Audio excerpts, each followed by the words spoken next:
30 இங்கே தான் இருக்கணும். பட் ஆனால் வந்து அதில் வந்து இவ்வளோ தூரம் எக்ஸ்ட்ரா இருக்குது. 60 ஃபீட் நான் கரெக்டாக மெஷர் பண்ணிட்டேன். உங்களோட கல் எல்லாம் உள்ளே தான் சார் இருக்குது.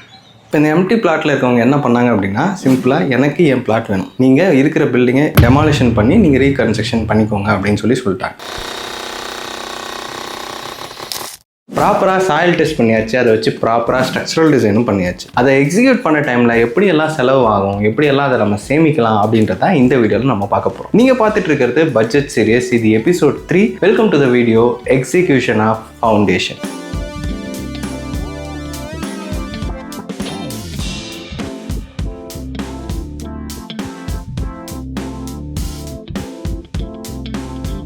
இந்த வீடியோவில் நம்ம எக்ஸ்கவேஷன் பண்ணி ஃபவுண்டேஷனை எக்ஸிக்யூட் பண்ணி மறுபடியும் பேக் ஃபில்லிங் பண்ணி முடிக்கிற வரைக்கும் இருக்கிற ப்ராசஸை பற்றி மட்டும் தான் இந்த வீடியோவில் பேச போகிறோம். அண்ட் இந்த வீடியோவில் நீங்கள் ஷாலோ ஃபவுண்டேஷன் தான் போட போகிறீங்க, அதுலேயும் ஐசோலேட்டட் ஃபவுண்டேஷன் தான் போட போகிறீங்க அப்படின்ற ஒரு அசம்ஷனில் தான் இந்த வீடியோவை நம்ம வந்து கிரியேட் பண்ணுறோம். இன்கேஸ் நீங்கள் பைல் ஃபவுண்டேஷன் போட்டிங்க அப்படின்னா எந்த மாதிரியான செலவுகள் வரும், அதை நம்ம எப்படி சேவ் பண்ணலாம் அப்படிங்கிறத இன்னொரு வீடியோவில் நம்ம பேசலாம். பொதுவாக நம்ம ஃபவுண்டேஷனில் பட்ஜெட்டை குறைக்கணும் அப்படின்னா நம்ம தவறு நடக்காமல் ஒரு ஃபவுண்டேஷனை எக்ஸிக்யூட் பண்ணி முடிச்சிட்டாலே போதும், நம்ம பெரும்பாலான பட்ஜெட்டை சேவ் பண்ணியிருப்போம். அதுக்கு நமக்கு தேவை செக்லிஸ்ட். அந்த செக்லிஸ்ட்ல ஒன்று என்ன இருக்கு அப்படின்றத இப்போ பார்க்கலாம். செக்லிஸ்ட்ல முதல் விஷயம் என்ன அப்படின்னு சொல்லி பார்த்தீங்க அப்படின்னா மார்க்கிங் தான். ஃபர்ஸ்ட் நம்ம வந்து நம்ம பிளாட்டை மார்க் பண்ணணும், அதுக்கப்புறமா நம்ம பில்டிங்கை வந்து மார்க் பண்ணணும். நம்ம பிளாட்டை மார்க் பண்றது நம்ம லேண்ட் சைஸ் வந்து கோர்ஸாக இருந்துச்சு அப்படின்னா அதுக்கு ஏற்ற மாதிரியான டெக்னிக்ஸ் யூஸ் பண்ணி நம்ம வந்து பிளாட்டை வந்து மார்க் பண்ணணும். அதுக்கப்புறமா அதுலேருந்து ஸ்ட்ரெயிட் பண்ணி நம்ம வந்து பில்டிங் வந்து கட்டுவோம். அப்படி கட்டும்போது என்ன டிகிரி என்ன ஆங்கிளில் வந்து கட்டுறோம் அப்படின்றத ப்ராப்பராக செக் பண்ணி நம்ம வந்து மார்க் பண்ணணும். பொதுவாக சின்ன பில்டிங் அப்படின்னா நம்ம லைன் டோரி அண்ட் டேப் மெத்தடில் மார்க்கிங் பண்ணாலே போதும். இல்லை ஒரு பெரிய லெவலில் ஒரு பில்டிங் கட்டுறோம், ஒரு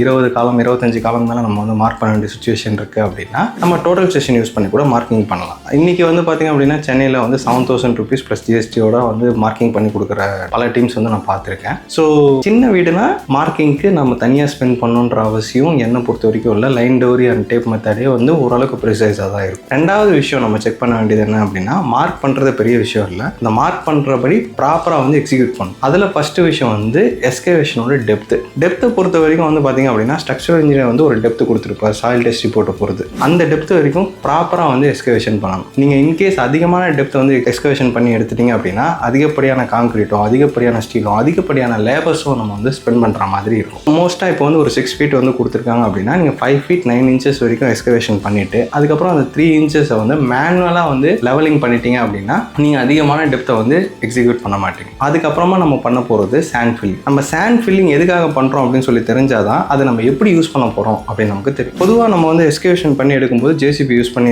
எஸ்கவேஷன் பண்ணுறோம் அப்படின்னும் போது அதில் லூஸான பார்ட்டிகல்ஸ் வந்து அதிகமாக இருக்கும். இப்போது அந்த பேரிங் கெப்பாசிட்டி இன்க்ரீஸ் பண்ணுறதுக்கு அதுக்கு மேலே வந்து ரிவர் சாண்டோ இல்லை எம் சாண்டோ நம்ம வந்து போடும்போது அதனோட ஃபைனான பார்ட்டிகல்ஸ்னால நம்ம காம்பேக்ட் பண்ணும்போது அங்கே பியரிங் கெப்பாசிட்டி நம்ம வந்து இன்க்ரீஸ் பண்ணுறோம். அந்த பியரிங் கெப்பாசிட்டிக்காக மட்டும் தான் நம்ம வந்து சாண்ட் ஃபில்லிங் வந்து நம்ம வந்து ஃபில் பண்ணுறோம். அப்படி போடும்போது ஸ்ட்ரக்சர் இன்ஜினியர் வந்து ஒரு திக்னஸ் வந்து கொடுத்துருப்பார். 6 inches போடணும் இல்லை 5 inches போடணும், அந்த மாதிரியான திக்னஸை வந்து உங்களுக்கு வந்து டிராயிங்லேயே வந்து கொடுத்துருப்பாங்க. ப்ராப்பராக அந்த 6 inches தான் யூஸ் பண்ணணுன்ற எந்த ஒரு அவசியமும் இல்லை. உங்கள் ஒர்க்கபிலிட்டிக்கு ஏற்ற மாதிரி சப்போஸ் நம்ம காம்பேக்ட் பண்ணும்போது ஒரு 4 inches 3 inchesலேயே நம்ம வந்து போதுமான அளவுக்கு ஸ்டாண்ட் வந்துருச்சு அப்படின்னா நம்ம அந்த அளவுக்கு கூட யூஸ் பண்ணிக்கலாம். அந்த இடத்துல ஒரு சின்னதாக ஒரு கட்டிங் வந்து பண்ணிக்கலாம். அட் த சேம் டைம் அதுக்கு மேலே போட போகிற பிசிசி ப்ளைன் சிமெண்ட் கான்கிரீட்டை பொறுத்த வரைக்கும் கிரேட் ஆஃப் கான்கிரீட் ரொம்பவே முக்கியம். ஸ்ட்ரக்சர் இன்ஜினியர் எக்கனாமிக்கலாக இருக்கிறதுக்காக M7.5லேருந்து M15 கிரேட் வரைக்கும் அவர் வந்து சஜஸ்ட் பண்ணியிருப்பார். உங்கள் பில்டிங்கோட டைப்பை பொறுத்து அதில் வரப்போகிற ஃபவுண்டேஷனோட லோடை பொறுத்து வந்து அந்த கிரேட் ஆஃப் கான்கிரீட்டையும் அந்த திக்னஸ் ஆஃப் கான்கிரீட்டையுமே அவர் வந்து மென்ஷன் பண்ணியிருப்பார். அந்தபடி மிக்ஸ் பண்ணோம் அப்படின்னா நம்ம வந்து ப்ராப்பராக மிக்ஸ் பண்ணி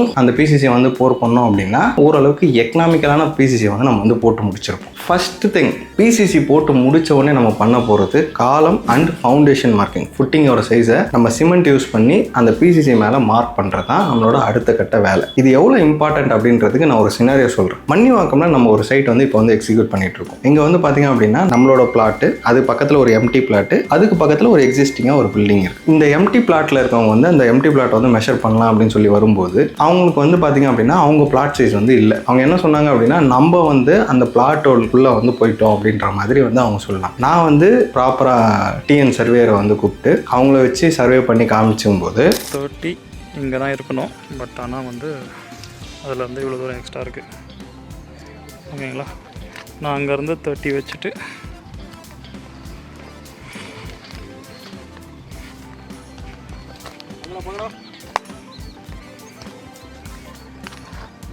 அப்படியே ஒரு நான் 60 ஃபீட் நான் கரெக்டாக மெஷர் பண்ணிட்டேன். உங்களோட கல் எல்லாம் உள்ளே தான் சார் இருக்குது. ஓகேங்களா? ஸோ கரெக்ட் பண்ண வேண்டியது நீங்கள் பார்த்துருப்பீங்க, அவங்களோட வால் தான் பக்கத்து ஸ்பாட்டில் கரெக்ட் பண்ணணும்.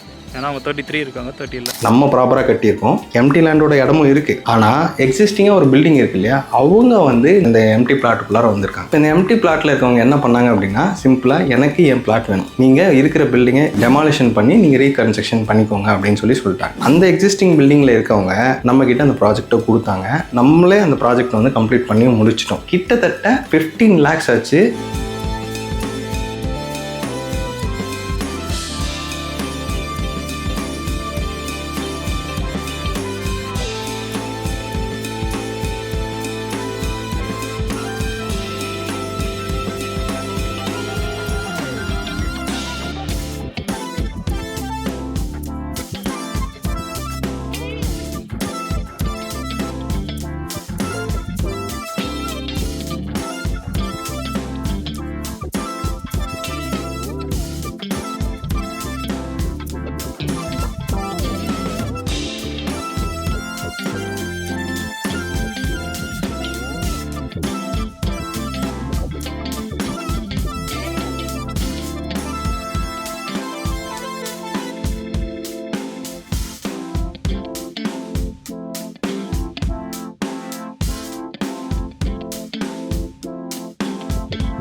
அந்த பில்டிங் வெறும் 2 பில்லர் 3 பில்லர் தான் அங்கே இருந்துச்சு. ஸ்ட்ரெயிட்டாக ஃபர்ஸ்ட் ஃப்ளோர் வந்து கட்டியிருந்தாங்க. அதை இடிச்சிட்டு ஒரு 3 feet கிட்ட வந்துட்டு இருந்தாங்க. அந்த 3 feet வந்து நம்ம வந்து டெமாலிஷன் பண்ணி பண்ணுறதுக்கு கிட்டத்தட்ட 15 lakhs ஆச்சு. அப்போ பார்த்துக்கோங்க, பிசிசி போட்ட உடனே நம்ம பிளாட்டுக்குள்ளே தான் நம்ம கட்டுறோமா இல்லையா அப்படின்றத மார்க் பண்ண வேண்டியதும், நம்ம காலமோட அலைன்மெண்ட் மாறாமல் இருக்கிறதுக்கும் நம்ம மார்க் பண்ண வேண்டியது எவ்வளோ இம்பார்ட்டன்றதை நீங்களே முடிவு பண்ணிக்கோங்க. அடுத்த செக்லிஸ்ட் என்ன அப்படின்னு சொல்லி பார்த்தீங்க அப்படின்னா, காலம் ஸ்டார்டர். எஸ்கவேஷன் பண்ணியாச்சு, சாண்ட் ஃபில்லிங் பண்ணியாச்சு, பிசிசி போட்டாச்சு, ஃபுட்டிங்கும் போட்டாச்சு. ஃபுட்டிங் போட்டதுக்கப்புறம் நான் ஒரு மார்க்கிங் பண்ணணும் அப்படின்னா அதுதான் காலம் மார்க்கிங், ஸ்டார்டர் மார்க்கிங் அப்படின்னு சொல்லி சொல்லுவோம். இதை மார்க்கிங் பண்ணாமல் பண்ணிட்டோம் அப்படின்னா நமக்கு வந்து காலமில் அலைன்மெண்ட் மிஸ் ஆகிறதுக்கான சான்சஸ் இருக்குது, கவர் மிஸ் ஆகிறதுக்கான சான்சஸ் இருக்குது, மேலே போகும்போது கிங் பண்ணுறதுக்கான சுச்சுவேஷன் வரதுக்கான சான்சஸ் இருக்குது. ஸோ தயவு செஞ்சு காலம் மார்க்கிங் அப்படின்றத ஸ்கிப் பண்ணாமல் காலம் மார்க் பண்ணி ஸ்டார்டர் போட்டு அதுக்கப்புறமா வந்து காலமை வந்து ஸ்டார்ட் பண்ணுங்கள். சரி, ஓகே, ஸ்டார்டர் போட்டாச்சு. இப்போ நான் 4 சைடு வந்து சிங்கிளை வச்சு கட்டி ஸ்ட்ராங்காக வந்து காங்கிரீட் போட்டு ஸ்டார்ட் பண்ண வேண்டியது தானே. இது ஸ்ட்ராங்கே கிடையாது. 4 சைடு வந்து நம்ம வந்து பிரிக் ஒர்க் பண்ணும்போது அதில் இருக்க டெட் மாட்டர் வந்து